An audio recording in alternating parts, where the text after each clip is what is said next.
For the Altadena area, we are in the third day of grid searching.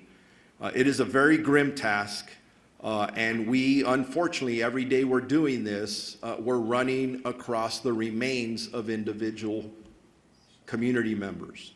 That is not easy work, very sad to report, and I believe that work is not only going to continue, but I believe we'll continue to find remains. So please be patient with us. People are saying, I just want to go look at my house and I want to see what's left.